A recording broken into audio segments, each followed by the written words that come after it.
Hi, and good evening, everyone. Thank you for tuning in today. On behalf of the University of California, San Francisco Alumni Association, welcome to our webinar titled Social Media and Healthcare, Amplify Your Voice. I am your moderator, Silver Lumsdaine. Please take note of a few housekeeping items. This webinar is being recorded and all microphones besides our panelists have been muted. Please utilize the Q&A box to ask any questions. We will attempt to answer as many of those questions as possible during the last 10 to 15 minutes of the webinar. Our panel today includes Ifeanyi Asadu. Ifeanyi received her master's and PhD from UCSF. She is an assistant professor in the Department of Family Healthcare Nursing at UCSF School of Nursing. Her research is focused on the intersection of racism, systemic and structural barriers, life course perspective, and increasing access to breastfeeding resources, lactation support, and donor human milk. Vinay Prasad is a practicing hematologist oncologist and associate professor of medicine at UCSF. He's the author of 250 academic articles and the books Ending Medical Reversal and Malignant.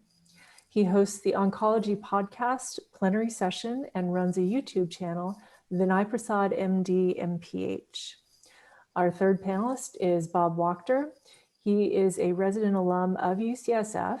He is professor and chair of the Department of Medicine at UCSF and past president of the Society of Hospital Medicine and past chair of the American Board of Internal Medicine. In 2020, his frequent tweets on COVID-19 were viewed over 80 million times by 150,000 followers and served as a trusted source of information on the clinical, public health, and policy issues surrounding the pandemic. Also in 2020, he was elected into the National Academy of Medicine. Thank you so much and welcome to our panelists. We're going to go ahead and start off with our first question. Our first question is, what social media platforms are you active on? And how do you use these platforms as healthcare providers and academics? Let's go ahead and start with Ifeanyi and then go to Vinay and then Bob. Wonderful. Thank you so much for having us this evening. First, I am primarily active on Facebook and Twitter. I recall joining Facebook when you needed an EDU email address to join Facebook. So that was many, many years ago. However, when I think about how I utilize it now as a clinician and a researcher and an academic, it's multifaceted. I think specifically thinking about Facebook, there's both the personal and the professional aspects of it, in addition to the researcher aspect. In addition to thinking about Twitter as well, there's ways in which you can use it both personally, but also professionally, which are really important. And I know we'll get into a little bit more of the details later on during our time together, but I primarily use Facebook and Twitter. I guess I'll jump in. So I do primarily in terms of social media, Twitter. I play around with the podcast that you mentioned, and I play around with the YouTube channel. But those are just experiments. I'm trying to connect to people who are interested in sort of the kinds of research that I work on. But Twitter I've been doing for the last 5 years. I use it primarily in a professional context. I am interested in ideas in biomedicine rather broadly, from cancer screening to how we approve cancer drugs, how we pay for them, pretty much the subject matter of my research. And so I talk about that, try to foster dialogue about that, debate on that topics, and use it to, I think, disperse my own research when it gets published and use it to disseminate results. In the podcast, I found that, it's a great opportunity to get people who are really important to sit down with you and talk to you. And so I use the podcast to explore ideas in other people's work. And I find that to be really sort of an enriching thing to do and really complements nicely what we do that so often doesn't get the kind of reach that we wished it got in the Academy. Great. Thank you for having me and having us. And thank you all who are on the other end of this for watching. I primarily use Twitter. I've been on Twitter for about 10 years. I think it's a brilliant idea.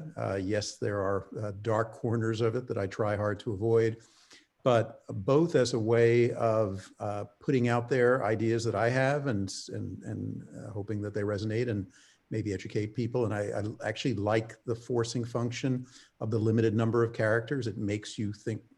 I forget which great writer said, you know, I didn't have time to write a short essay, so I wrote a long one.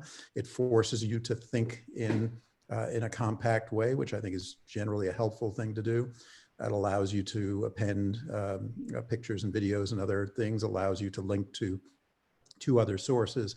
And so not only do I love it as a way of communicating, but I think, you know, if nobody had invented the idea of you choose people whose thinking you really respect and you can follow them and see what they're thinking about and see what they're reading. If nobody had invented that, then somebody should have. Obviously someone did and made $1 bazillion off it. It's just a brilliant conceit. And so, you know, one of the great things about Twitter is you can choose your own adventure. You choose which people you want to follow. If someone's going off in a direction you don't like or getting obnoxious or getting too rude, you stop following them. You don't have to see them.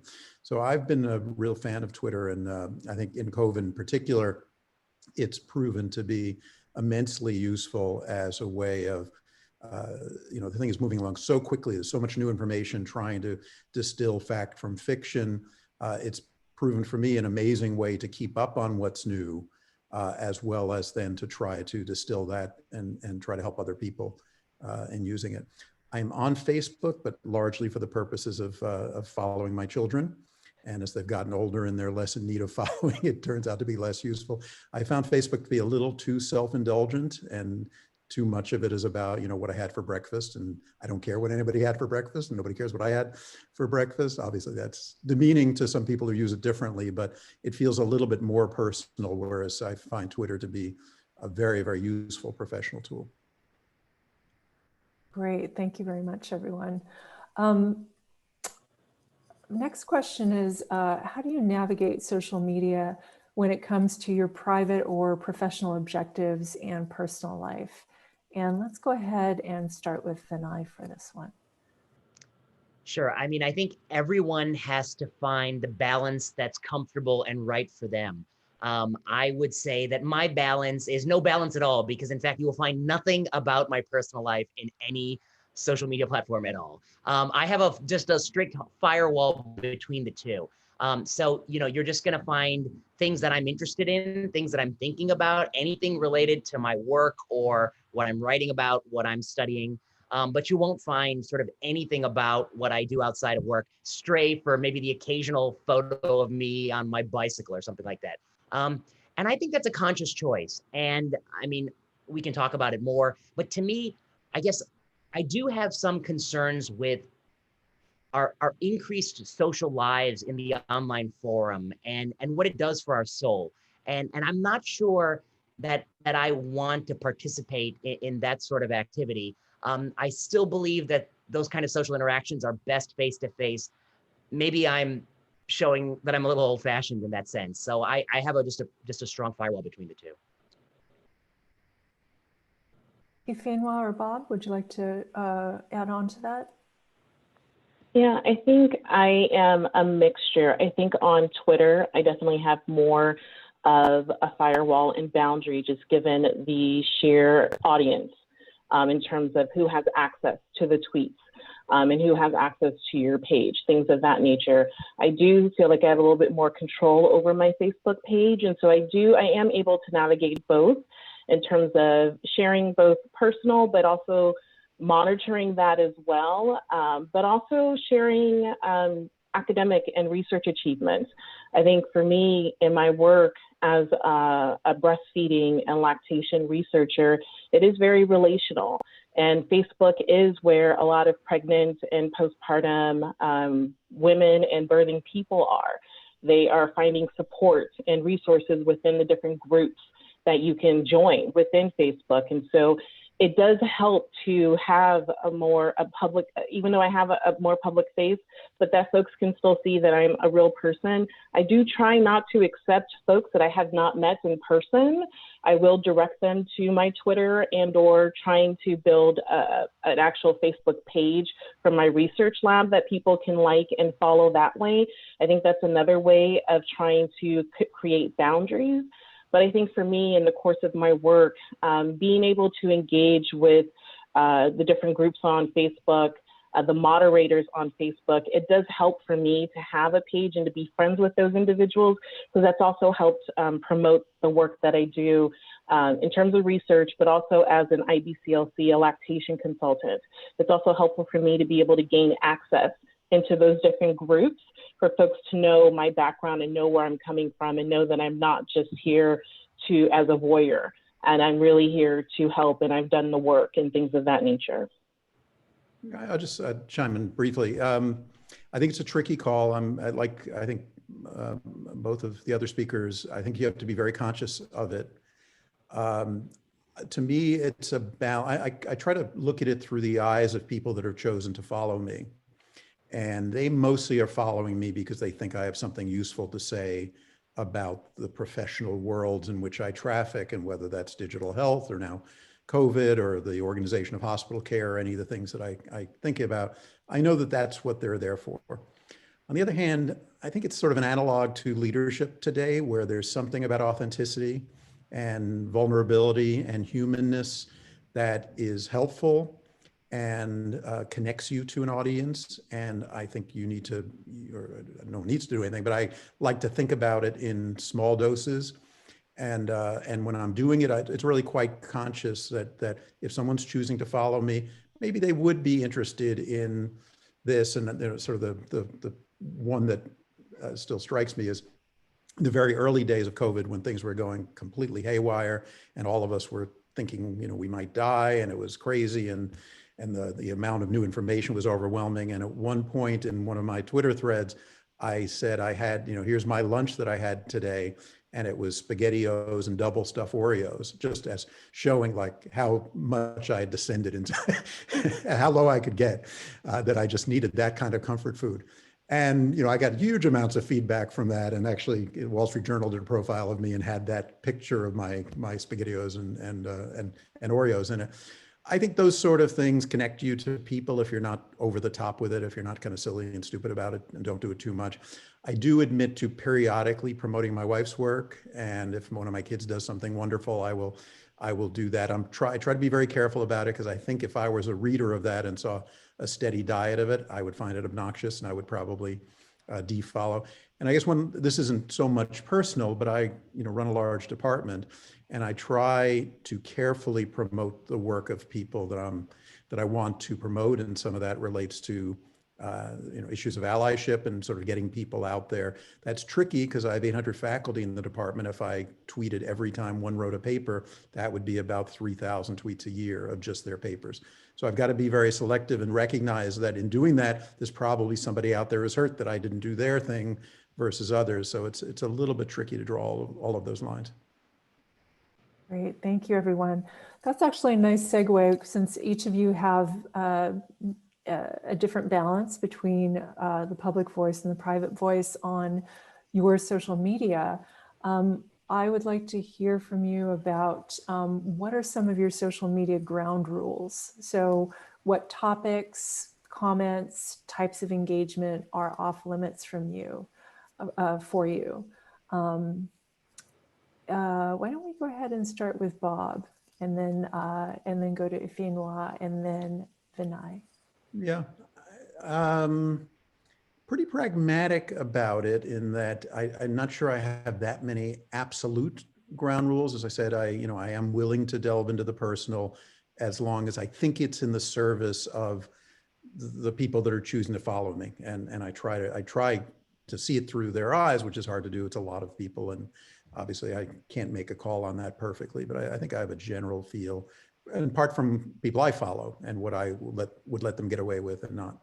The inviolable ones are HIPAA, if you're operating the clinical space. So that is, a very, very, very uber bright line. There's nothing, I try not to even come close to that line because that's so damaging in so many ways. I try to watch my language. If I'm pissed, which I sometimes am, I will say that, but I don't think I've ever cursed on Twitter. Maybe maybe I've blown it once or twice, but tried to be fairly careful about that. I think the hardest one in this day and age is politics. And I frankly have changed my thinking about that over the last year. When COVID began, I might make a political comment, but try to be very careful not to be or to be seen as a partisan. And over time, as the response to the pandemic has become politicized, I found it actually impossible to do that, and actually to some extent irresponsible to do that. And that's tricky because I'm an employee of the University of California and I'm not supposed to endorse candidates and all that, but neither is the New England Journal supposed to endorse a candidate, nor Scientific American, nor you can just go down the list of various parts of the media that have not traditionally done that, but have found that the political response to COVID can't be disentangled from the scientific and public health response. And so I've sort of towed over a line that I didn't think I would over time. And I still try to be thoughtful about it and scientific about it and evidence-based about it and not overly vitriolic. I was quoted in the Washington Post last week with something that was drawn from one of my tweets, which praised the administration for its vaccine work, which I think it's hard, there are probably quibbles you can have with it, but I think by and large has been really effective. And if we get to a usable vaccine approved in the right way within a year, I think you would have to look back and say they got that one right. So I think it's important to not be so partisan and to be seen as so partisan as for people to choose sides and say, I'm not going to follow you because you are obviously on that team and not my team. And I think I have plenty of followers who probably come from both sides of the political divide and see what I do as being scientifically grounded. But it's hard in this environment to be scientifically grounded and evidence-based on COVID and not make comments on the world of politics. They're just too intertwined today. Yes, I would echo a great deal of what Bob shared. I think in this day and age, it's hard to think of any topic that can be seen as apolitical. And so it's really hard when I hear that in terms of folks will say, well, science is apolitical or my area is apolitical. And I always correct people and say, no, no, it's not. And so thus it warrants the engagement. It warrants us really calling out any inequities or disparities that are impacting and causing harm, and really connecting that to our work, right? So for me, in terms of ground rules, I think I've shared on Facebook, I'm pretty clear about not wanting to overexpose myself because I do use Facebook in more personal and the professional. So I do have a rule where if I haven't met you in a conference space or in any type of in-person type engagement, I don't accept the friend requests. And I know to what Bob was saying in regard to faculty members, and you have individuals who take, they have feelings about that. And so really trying to navigate that as well in terms of cultivating and being able to amplify and cultivate your work and build your profile, but also being careful to stay true to your own core values and boundaries. I think in regard to Twitter, I have learned over the years that I don't necessarily engage in a lot of the back and forth. In the back and forth, I mean, that isn't grounded in true curiosity and really wanting to have an honest and authentic discourse. You get a sense and you can tell when individuals are really just trying to rile you up and really trying to engage in a negative way. And I just try not to take that bait on any given topic. And I'm really grateful for the opportunity to mute and or block someone very quickly and continue on with my day. I think that is a really important tool that I think sometimes individuals don't utilize as frequently as they should, because you don't have to engage with individuals organizations that you don't want to. And so I use that as a way to really kind of protect myself and my work. So I think those are some of the core ground rules or boundaries that I've set. But I don't really think there's any topic that's off limits for me to discuss. And I think anyone who follows me will know that. And if you look at my thread right now, it's a mixture of breastfeeding. And right now, this week is the American Public Health Conference annual meeting. And so I have a lot of tweets around the annual meeting, in addition to the SCOTUS, the Supreme Court Justice hearings and things that, you know, what's currently going on in our country, because I think it's important. I think it impacts all facets of our life and of our work and of our research. And we need to stay up to date in regard to what's going on so that we can contribute and engage not only in an authentic way, but in an informative and meaningful way as well. I guess I'm happy to give a few thoughts, and I will just insert the disclaimer that these are just my own thoughts, and, you know, feel free to reject any or all of them. I guess I already told you the first thought, which is that I do have a firewall and I keep my personal life totally separate. I guess my second thought is that I view Twitter as sort of a new way to watch a television channel. When I look at the people I follow, it's amazing. You know, cable TV brought us hundreds of channels, but now I have, you know, hundreds of thousands of channels. I have channels on people interested in oncology, drug policy, FDA approval. Where on earth would I get a channel like that? Only on Twitter. And so I picked people. I tend to pick people, not institutions, because I think people are, to Bob's point, more authentic, more raw. They're giving me ideas just, you know, fresh off the top of their head. I like that. So I follow people more than institutions. I like to tweet ideas. I like to tweet things I'm thinking about, mulling over, working on. When I tweet an idea, I'm going to stand for what I said. I haven't come to that idea on a whim. I usually have thought about it a great deal. If somebody pushes back at me, I'm going to push back. So I believe it is a forum for debate, even vigorous debate. I tend to have a few ground rules there. One, never go ad hominem, never attack the person. It is just, one, it's an ineffective debate tactic. I think the audience will see it. Two, always debate for the audience. It's not about the person you're talking with. It's about the third party who's watching. And then I have a rule called 3 times and you're done. You know, 3 times you try to explain the concept, the idea, and then you're just done. You know, sometimes you can keep saying it over and over. You're not going to get any further along that road. Just a few more random thoughts. Tweet your work. I encourage people to tweet their work. That's why people are following you. I want to see their work and they want to see my work. Somebody told me that tweeting your work is narcissism. I said, no, that's not narcissism. Writing your Wikipedia page, that's narcissism. I also say limit tagging other people. I think some of us feel bogged down when we open the app and they got a million things that people have tagged me. I don't want to read these things. I agree with Bob 100%. Never talk about patients. I don't even talk about composites of patients. I'm that sort of uber cautious there. Politics came up. And I would just say a couple things about politics. I think I agree with both of the prior speakers that medicine, public health, politics, these are necessarily intertwined, particularly these days. It's so hard not to comment when it's the health of our populace. What I would say is to give us some political balance, Twitter leans one way. I think it leans very much to the political left. I am also a writer for Medscape and MedPage. I also read the comments on those websites. And I encourage people to read some other websites too, because those lean a different way. They lean center right. And so I'm very cautious about how I talk politically, because I want to win the war of ideas. I want to get people on my side. And so I don't want to alienate somebody center right. I want to bring them over to my point of view, which is probably center left.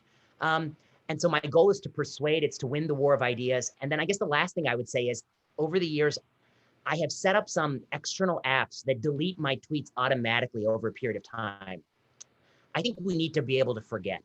I think saving these tweets that what someone thought 10 years ago is bad for our democracy, for people's ability to change their mind. It's bad for ourselves. People need to forget what they thought before in order to progress in their own thinking. They need to forget that they ever held those views. So like the Buddhist sand art that they sweep up after a period of time, I believe we ought to do that for some of these things. I think it's dangerous to leave somebody's record 10 years later that it can be used against them. Maybe they have moved on mentally from that. But by showing them that tweet, they might go anchor on to who they were, not who we want them to be. So Vinay, that automatically erases all of them or selectively? All No, of them. all of them. Yeah. After So what period? So I got one external app and you have to download them, and it was like 3 months or 6 months, and then I accidentally didn't turn it off, and so I deleted all this stuff that I put a lot of effort into, like some tutorials. So that was my error. I've learned that if you tweet slides and things like that, like I know Bob does a great deal of sort of very educational stuff. Those things are nice to spin out, like save it on your hard drive, maybe make a YouTube video, something like that, like Bob does with the grand rounds, just so there's a little bit more of a posterity to that kind of educational stuff. But yeah, I've used the third-party clients and I let them run loose and they deleted everything. So it's all gone. Wow. It's like Hillary Clinton's emails. It's just all gone. So You would think. you think. Thank you. And Silver, I would just want to add one quickly. I don't engage or respond to clinical advice or clinical help on social media. I do receive a good number of lactation or breastfeeding questions and things of that nature. And I try to engage in the sense of listening to understand what type of resources or support someone needs, and then really providing them the resources and tools that they can reach out themselves. But I am very cautious about not providing any type of clinical advice over the social media platforms. That sounds wise. I assume that Bob and Vinay, that you probably adhere to that as well, not answering questions. I don't get, questions. It's interesting. I rarely get asked for clinical advice. I get emails from all over the place asking for clinical advice. And, if it's someone who's thinking about getting care at UCSF, I call myself a witch doctor. I tell people which doctor they should see. But but it doesn't come up that often on Twitter, I found, for me. Great. As we're talking about the ways in which dialogue has changed on social media platforms, I would like to hear from all three of you on whether or not you feel that the discussions on social media have become increasingly polarized or hostile over time, or if you feel like it's always been there and now we are just paying more attention to it. Why don't we start with Bob, and then Ifeinwa, and then Vinay. I'm sure it's out there because I read about it on Twitter, but I have actually found the discussions that I see on my feed and then the people I read must be pretty selective as being evidence-based, generally kind, charitable. I know people think maybe I'm reading the wrong Twitter or something, and I'm sure there's lots of bad stuff there, and I see it periodically, but it may be the nature of the things that I tweet about. And yeah, sure. I mean, if I get a little political, I will hear from people, whether they're real people or bots, I have no idea, but, pointing out the alternative point of view of something, that Trump has done that's wonderful, or that I don't understand some piece of it. And to me, I have no problem ignoring it. It just doesn't seem like it's okay, that's fine. This is an open forum, and I've not seen it descend into the kind of cesspool that people talk about, at least in the folks I follow. And if it did, I would block someone, or I would choose not to follow someone. I just give an example of almost the opposite, because I don't think you hear enough about it. I had to make a choice about whether to visit my parents, my dad's 90, my mom's 84, in Florida, and my father's fairly ill, and I was pretty confident would die before there was a vaccine out. And so I basically had to make the choice, am I going to see him alive before he passed away? And that was a decision that I chose to use as emblematic of the kinds of decisions we all have to make every day. Do I fly? Do I go to the store? Do I visit a loved one? And so I kind of analyzed it from a scientific, epidemiologic perspective, thinking about the risk of flying and the risk of this and the risk of that. And then when I finally got there, showed his picture, and people could not have been sweeter and more charitable about, your dad, and how he should be very proud and how wonderful he looks. And then I talked about there's an interesting twist here that people should know about. I mentioned that that he told me that his one wish before he died was to vote in Florida. And I heard from bazillions of people about that and how wonderful it was. And I heard from a reporter in Tampa Bay who thought, what a great story. And she ended up doing a story, a TV story featuring my dad about him voting and his desire to vote. And then my wife writes for the New York Times, and she wrote a story about people in their last years sort of trying to stay alive to vote. So Twitter, and probably Facebook to some degree, but Twitter is very interconnected with traditional media now. And so if you've got a decent number of followers, you can be sure that reporters are following you. And if you put something out there, they may take that and run with it as a story.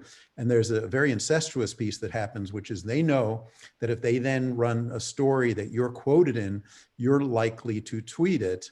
And if you've got a lot of followers, that gets their story more clicks and tweets, which is partly the way they are judged, and they judge themselves. So in the old days where sort of Twitter was there and the media, regular media was there, it's all incredibly intertwined these days. It's all pretty interesting. But the bottom line is I found it to be more uplifting than depressing. I may be missing something. I'm sure there's bad stuff out there. I'm just not and looking. I think, and I am glad that you have had a more positive experience within social media. I think we cannot negate the fact that Black, Indigenous, people of color often face much more negativity and much more harassment within the social media platforms, especially if they're talking about specific topics geared towards discussing and really trying to dismantle and address systemic racism and structural racism, bias, and things of that nature, talking about police violence and the racial reckoning that we've been engaged in over the last couple of months in our country. So I will say that social media is not necessarily a kind place to all, right? And if we're really thinking about the intersections of gender and race, that those of us who self-identify as Black and women often face much more harassment within the platforms. I think as well, it also depends on the topics in which you are discussing and engaging in. My colleagues that do a lot of work in sexual and reproductive health in abortion care receive a great deal of harassment and threats and harm as it pertains to generally discussing their work and reproductive rights and things of that nature. So I think we would be remiss not to really highlight that unfortunately not everyone has the same experiences on social media as others. And it's a privilege, I think, not to experience the harassment or to see the negative side of the social media platforms. And I will say, it isn't only all negative.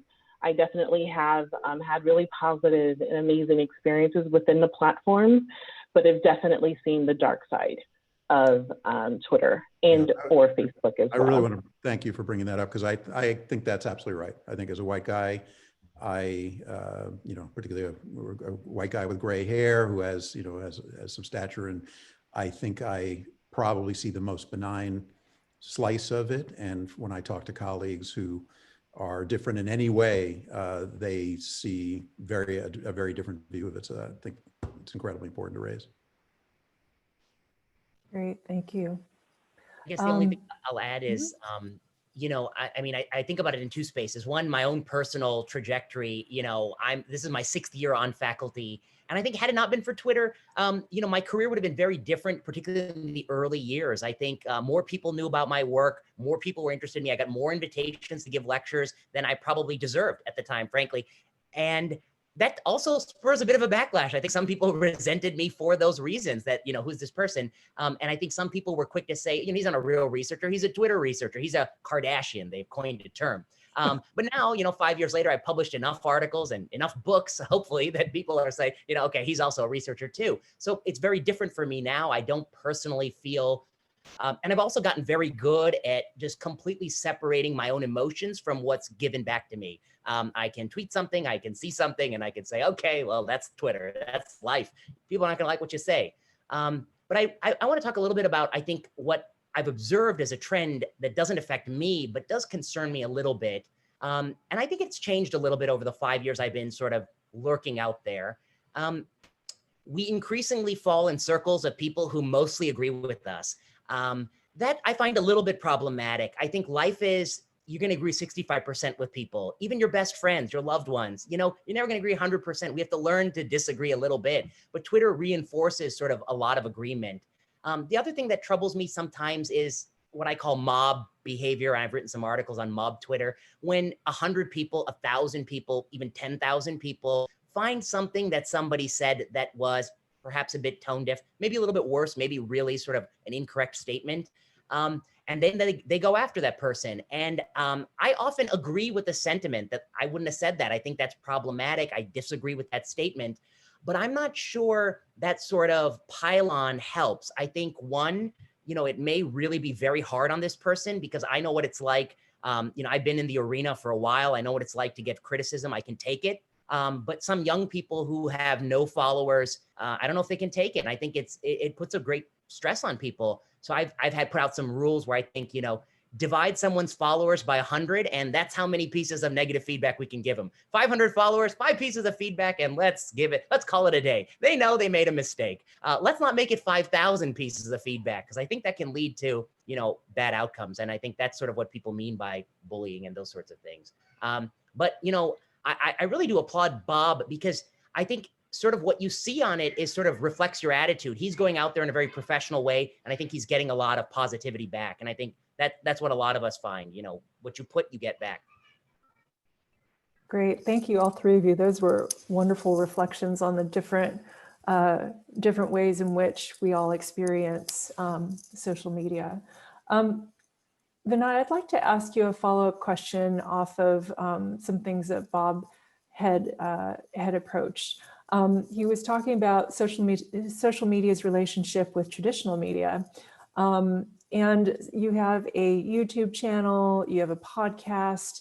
How has your relationship evolved with your social media and traditional media, and how that interaction takes place?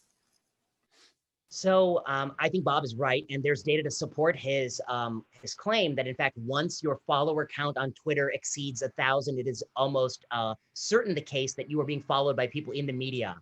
I think we increasingly see that people who are quoted in the New York Times, Washington Post, Wall Street Journal are people who are visible on Twitter. I view that as good. It's obviously good for maybe the person who wants to get that visibility. It's also bad. I mean, I think to some degree that the network of people who are guiding media coverage of something like COVID-19 is disproportionately the handful of people who happen to be active on Twitter. So I think it's a bit of a double-edged sword. You know, there was a columnist for the New York Times, Bari Weiss, who resigned. She's written some things that are quite controversial. And when she resigned, she wrote a letter where she said, Twitter is the ultimate editor of the New York Times. And I think whether or not people agree or disagree with that, I think we should consider that perspective, that to some degree, the media outlets are writing, as Bob points out, to sate the Twitter audience to get the clicks, which then translates into what they write about.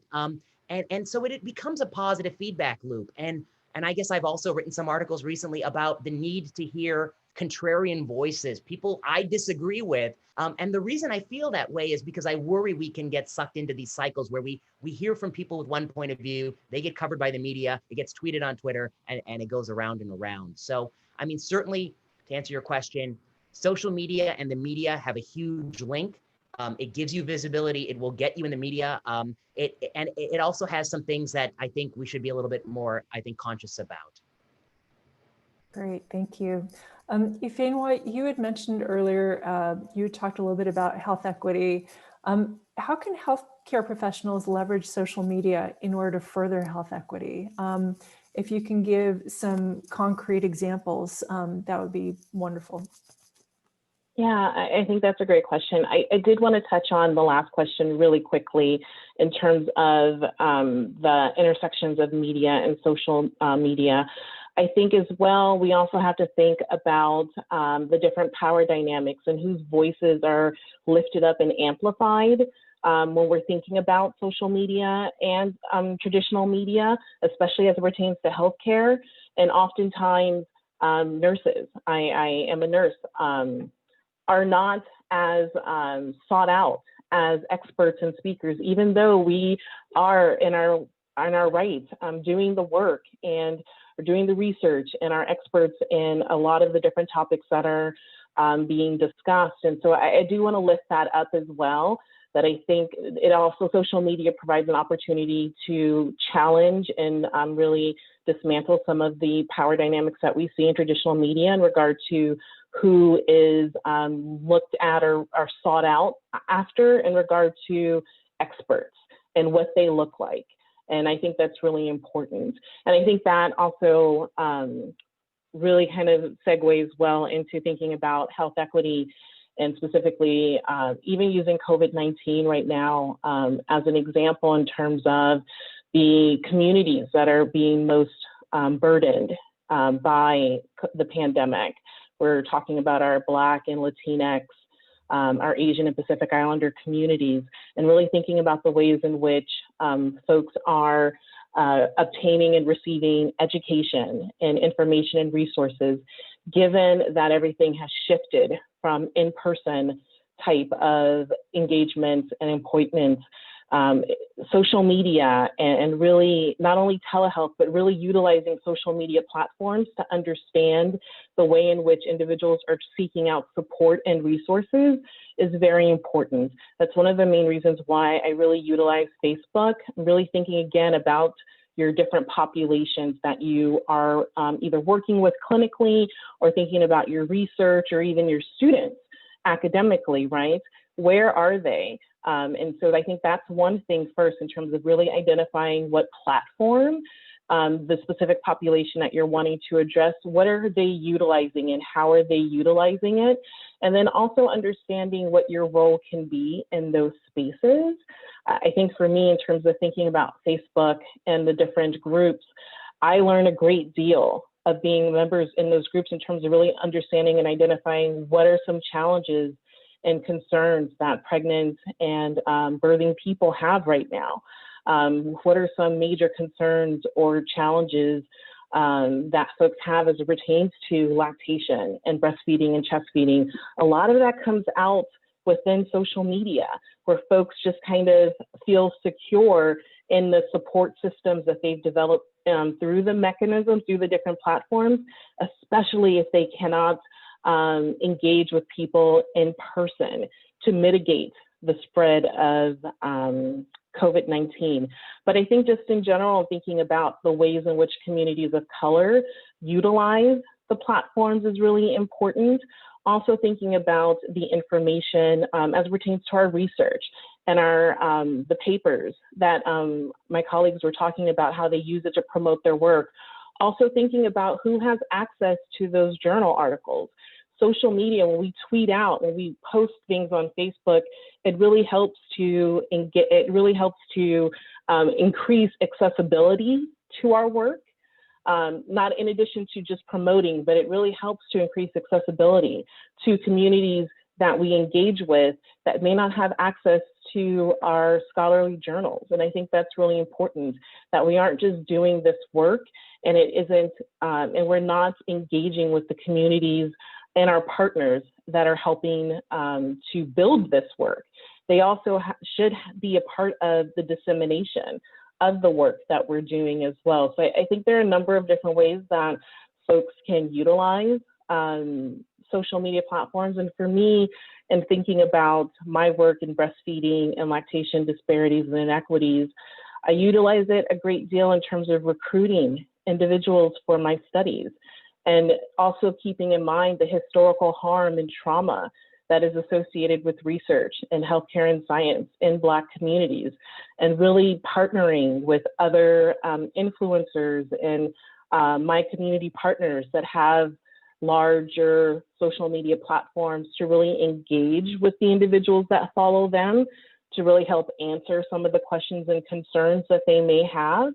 really as a way of helping to dismantle some of those systems that and some of the barriers that make it hard for folks to trust the scientific enterprise in that sense. So I wholeheartedly believe in the importance of utilizing social media platforms. But I think with that said, we cannot forget that there's still inequities and disparities as it pertains to who has access to internet and broadband, especially. I think that's been even more exacerbated during this pandemic, that we know, unfortunately, that our communities of color and those of lower socioeconomic status may not have access to internet or broadband at home. And thinking about where in our communities where people used to have access in terms of libraries, in terms of coffee shops. I think of here and where I am in the Bay Area, even Target had free Wi-Fi. But the way in which we can engage in those spaces has changed. And so I think that's something that we also have to think about while we're promoting the importance of social media platforms, also thinking about those who may not have access or may have limited access given either connectivity issues or issues related to devices. Very, very important points, especially during this this time of COVID-19. Have a question from the audience. Go ahead and switch to those questions now. Anonymous has asked, how can a person know what information to trust on social media? How can people identify misleading information? How about if we start with, Bob has a grin on his face. I think we'll start with Bob. I have a grin because I was looking forward to hearing Vinay's response to that. You're on mute, so I don't know if you want to give that a first stab. That's rookie mistake, rookie Zoom mistake. I was laughing. Right. So the question is, how do you separate falsehoods from misinformation? Oh boy. I don't know. I don't think anyone can do it. I mean, I guess I would say, there's sort of the technical problem. And two, there's the philosophical problem of what counts as information so far out of what we think is conventional that we want to label it misinformation. I think disinformation has a stronger meaning, that it's a third party, often political actor that seeks to affect something distant like an election. I think that has a clearer meaning. You can trace IP addresses and things like that. The line between, a minority view and a misinformation, I think, has always been blurry in medicine, particularly biomedicine. We can go back to, when Barry Marshall was doing the first work on H. pylori, what people thought of that. When Gil Welch was doing work in the 1990s about perhaps some of the downsides to mammographic screening, what people thought about that. And then there's, of course, true misinformation that vaccines are linked to autism, which is a debunked claim and based on a Wakefield paper that was always awful. So I guess I would say the real way we combat misinformation in this society, in my view, is UCSF, is places of higher education and learning to teach people how to interpret data. It's the new central challenge to, I think, education throughout K-12 and through college education, is how do we equip a citizenry with the tools to differentiate truth from fiction in a world where they will increasingly blur. And so I don't have a great answer. I wish I did. And I wish that, and I bet the tech companies wish they did too, because they don't have a great answer either. Yeah, I guess I'd just add that you at least on Twitter, you're making a choice of who you are following, and those people have credentials and often come from institutions and have track records. And, I think it's almost the flip side of what Vinay was saying before, which is the problem is it's a little bit of an echo chamber, that you're making a choice, whether you choose to watch Fox or choose to watch MSNBC says a lot about who you are and tells you what your information channels are. And most of us have become kind of increasingly resistant to disconfirming, information that sort of violates the way we already think. And ultimately that's not healthy. On the other hand, I actually haven't found it all that difficult in Twitter to make choices about who I'm willing to follow and try to make some conscious choices about following people whose political philosophies are different than mine, but whose opinions I think are really interesting and I respect, and they get me to think about things in new ways. If you're not if you don't intentionally do that, then it can really be an echo chamber. But once I've made a choice to follow this person, it's usually a choice that I kind of trust who they are and what they thought about and maybe the institution they're from. And when they say something that seems really wacky or out of character, then I wonder about somebody hacking their account. It's usually somewhat predictable about the kind of things you're going to hear from given people. But I do think I don't think it's a unique issue to social media, because it's true in cable television. If you look at the podcasts I listen to, you could probably guess what team I'm on and all that kind of stuff. We now have the ability to have channels and choose what we want to hear. And that's both affirming and wonderful and dangerous. And we've got to be intentional about trying to not make sure that box isn't too tight.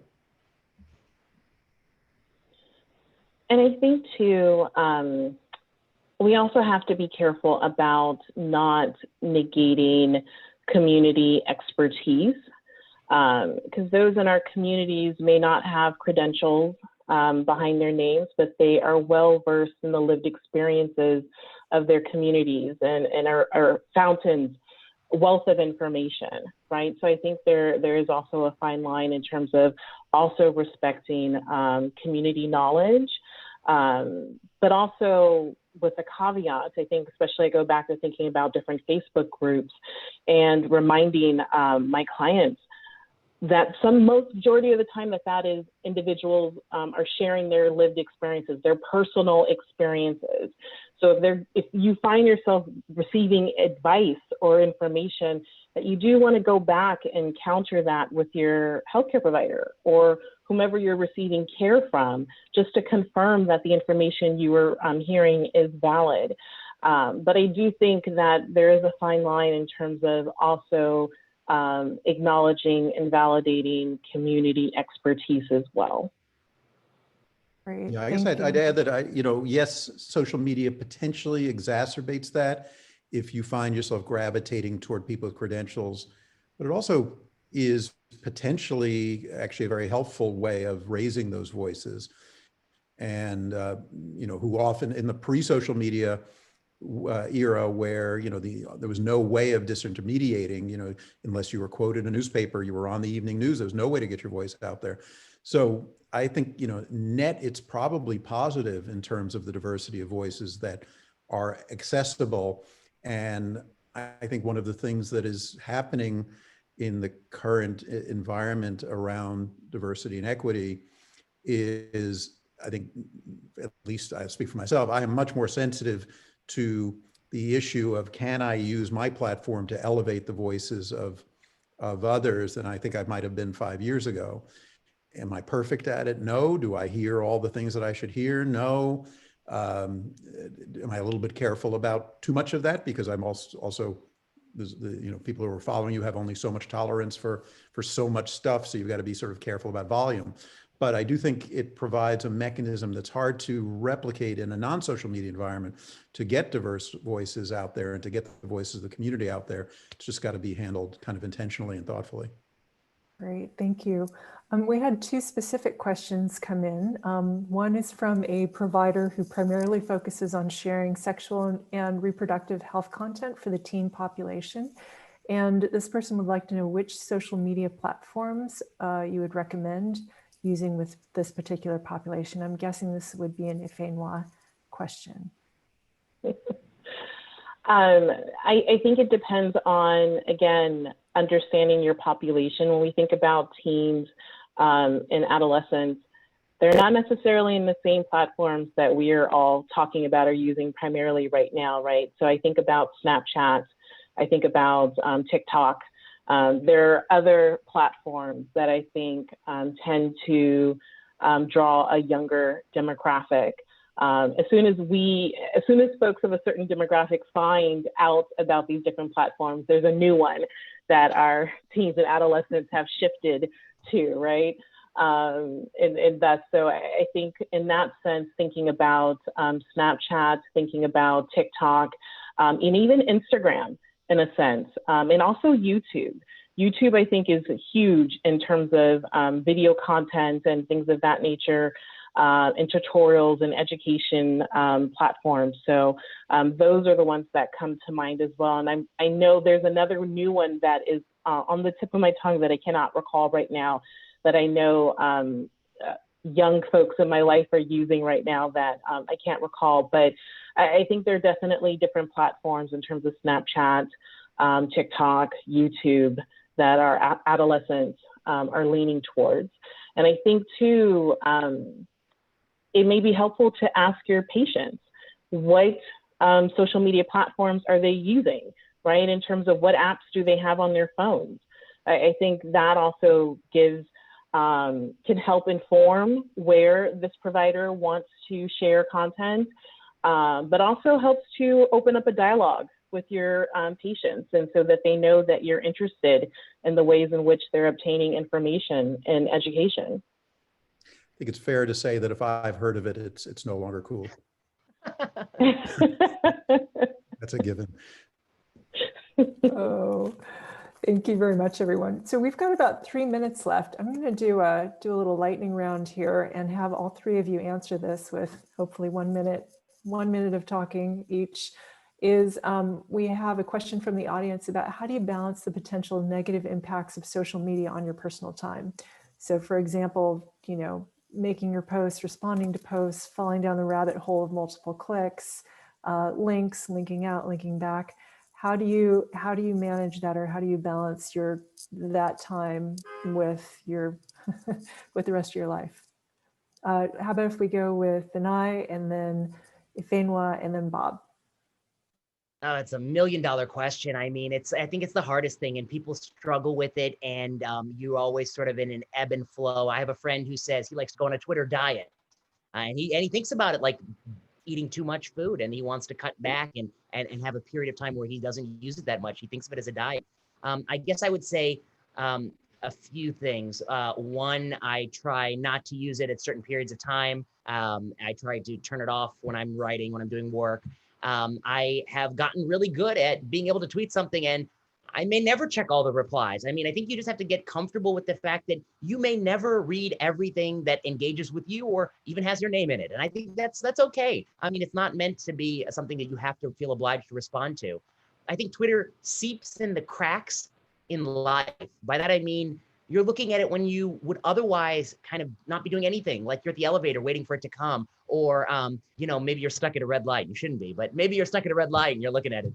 But I think it seeps into those cracks, and I think that's how I like to use it. But I think you are asking a question that millions of people struggle with, and the designers of the apps want you to struggle with because they want your time. That's their commodity, and so it takes active resistance to get from it what you need, use it as a useful tool, but not let it control you. So I think it's a great question.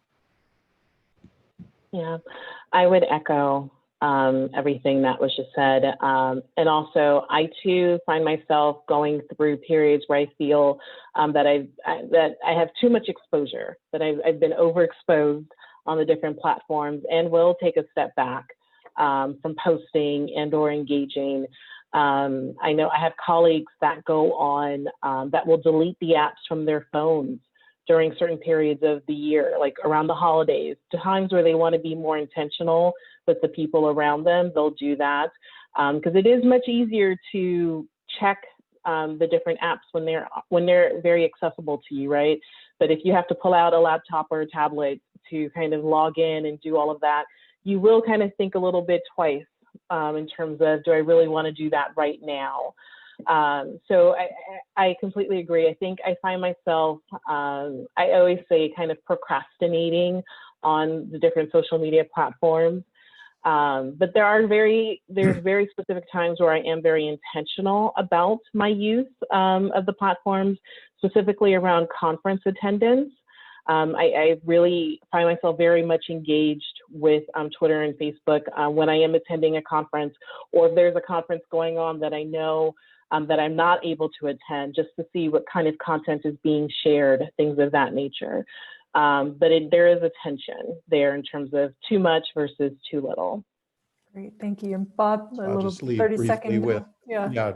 Yeah.